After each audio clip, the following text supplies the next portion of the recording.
The opinions and recommendations expressed by Dan are his own and do not necessarily represent the opinions of this station or any of the show's sponsors.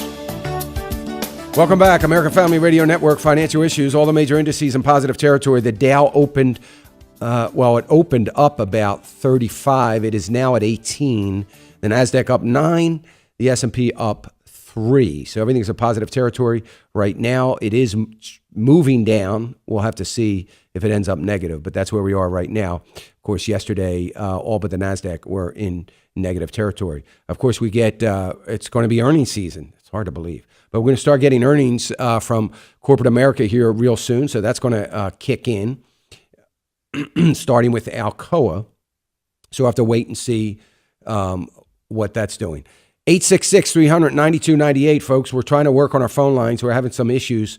We do have a couple calls on, but I'm still seeing lines come up and go on. So if you would just be persistent, if you can, we'd appreciate it, as engineering's working on those lines, and we'll see if we can get them up and running. Let's go back to the phones. Go to Helga. Helga's calling us from Virginia. Hi, Helga. Hi, Dan. Good morning. Good morning. I wanted to ask you, we had talked to you personally on the phone some months ago. My husband works for Dominion Resources. The symbol is D. Yes. And you recommended staying in it. And we got the Kiplinger annual forecast for 2014, and they're calling it a trash stock to sell it. We have an awful lot of money in that stock. Mm-hmm. Well, here's the thing. I'm finding it hard to believe that they called it that. Here's the thing. I mean, it's the PE ratio on it is very, very high.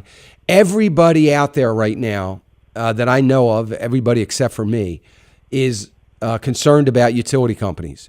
And utilities are spending a lot of money. Your husband would know this better than me if Dominion is one of these, on all the expenses of changing so many of their coal-fired and old even natural gas-fired turbines over to the newer ones, and they're spending tens of millions of dollars to do this. That's draining on them. But, when you look at Dominion, to me, it's you got to keep it. How long has he been with the company? Over 12 years. And he's still got a few more years there. He's an engineer. He's got a few more years to go. Yeah, I mean, I wouldn't worry about it too much. I mean, it does make the case is why you diversify, even when you work for a company. And I try to say this, I may have said it to you, and I don't remember your situation in the 401k, but hopefully it's not all Dominion stock, and it shouldn't be even under the best conditions.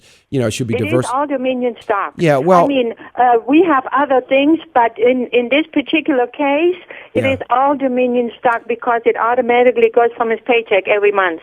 Okay, so this is outside the 401k, or is it in the 401k? Yes. It's outside the 401k. Yeah. I wouldn't be concerned about it. I would just hang on to it. Look, it's going to take a dip. I think most utilities are going to take a dip this year. It's paying a 3.5% dividend, and that's going to likely go up, not down. So that's going to stay, pretty stable. There's reports right now out on Dominion, and I'm looking at them. I just got it up, but the reports out there are everywhere from an outperform, doing better, to a buy, to a hold, to an outperform. I'm looking down at some of the reports. One has it as a sell. Only one has it as a sell. I would not be in that category. I'm for keeping it, particularly if you got a fair amount of time. The dividend is going to make up some of your gain in 2014, early 2015, may only come as a result of the dividend that it's paying, not by growth of the stock. But it's likely to be, relatively steady. I mean, it's down a little bit so far this year. Nothing significant. The year is early, but it is down a little bit. No, it's not. It's positive. It's up 1.3% on the year this short period of time. But when you look at it, it's not that volatile of a stock. When you look at the 52-week range, it's from 51 to 67. It's a relatively steady stock. There is no time period in Dominion stock, whether you look at 1 year, 5 year, 3 year, 10 year, where it's been negative. As a matter of fact, it's been very positive. It's a very strong company. And unless all the folks decide to go on wood burning stoves and nobody's going to use any more electricity in the Virginia area, it's not going anywhere. So there's no reason to panic or sell it. Kiplinger may be right in the sense that it's not going to be a value play in 2014. So we're not going to see it go from $65 a share to $75 a share. It may go from 65 to 63 or lower, but it's not going to be dramatic. Hang on to it. I wouldn't be concerned about it. And don't put it in the money market pot. Maybe just set it outside. No, I wouldn't want you to sell. If he's been buying for any length of time, how many years has he been buying the stock? Over 12 years. Yeah. No, it would be crazy because his average share price, if you were to work it out over the 12 years, is probably it's extremely good. Not to mention over 12 years all the earnings that he's received. It would have. I mean, it's going to take something very, very dramatic for this to be a negative situation for you. For you and your husband. In 12 years, he's accumulated like $200,000. Yeah. No, I would not. I wouldn't even be concerned about it. Just keep doing what he's doing. Now, don't stop. So, in other words, if it's going down or he's worried about it, don't stop buying it because then that would hurt you. So make sure he just continues on the path that he's on. May I ask you one more question, Sure. Dan? And thank you so very much. Sure. We have put a lot of money aside. It's just sitting in banks, in money markets, or maybe CDs. We're going toward retirement in about 3-4 years. Should we start thinking about going back into the stock market? No, not now. Okay. I mean, it is.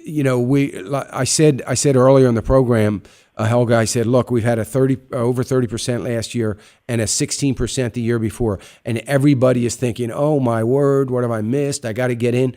The odds, we're not going to see that in 2014. I think we're going to be at best high double digits. And I also believe the vast majority of the gain in the markets, this is for everybody listening, the vast majority in the gains of the market in 2014 are going to come from dividends. That's where the majority of the gain is going to come in the market. I think we're going to have some gains, but companies have a lot of catch up to do as they deleverage because their gains have been over and above what is logical for their sales.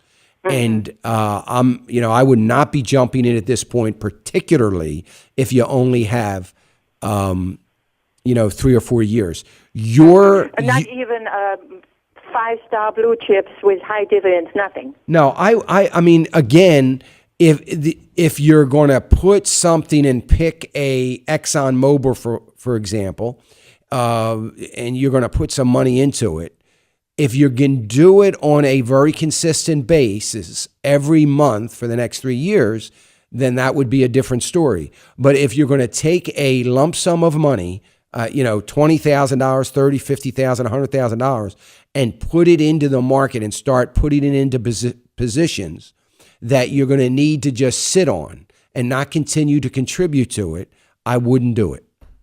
Okay, Dan. Okay? Oh, I thank you so very much. We love you. We love you being on the show. Oh, thank you so much. I appreciate that, Helga. I hope that helps you and works out for you. Let me go to Brian. Brian calling us from Virginia. 866, folks. 866-300-9298. Hey, Brian. Hey, Dan. Good morning. How you been? I'm good, Brian. Hey, I got a question. I called you a while back about getting a new truck. And we had talked about that in the past, and I had decided I was just going to wait and just fix my truck up a little bit. And anyway, my truck forced my hand. The engine died on me, and so I had to buy a truck last year.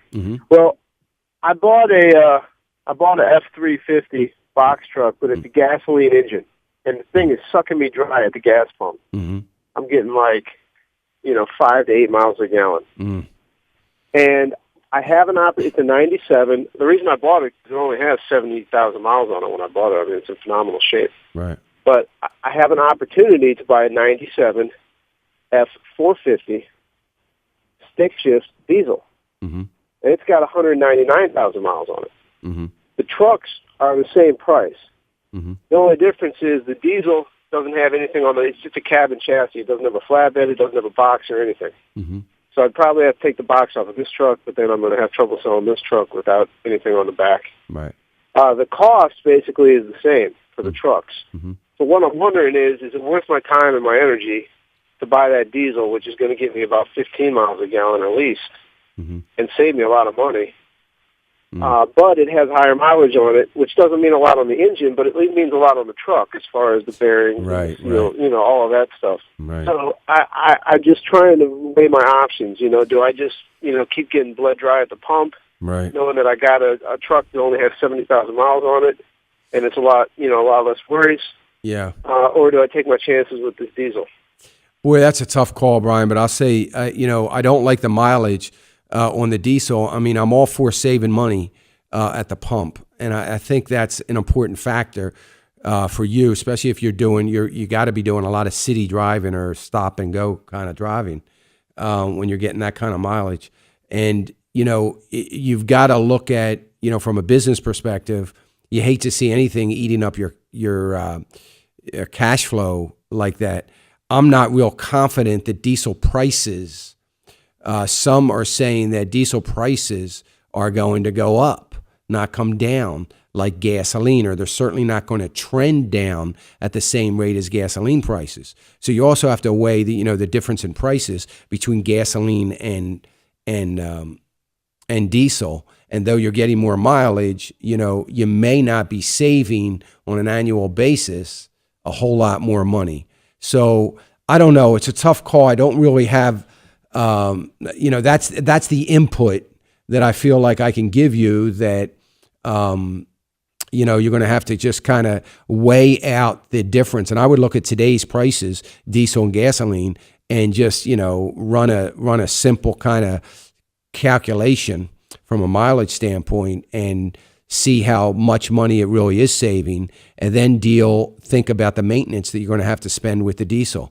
And I just think when you look at diesel engines, one of the problems with it is, a lot of guys that work on, trucks aren't going to be able to work on the diesel.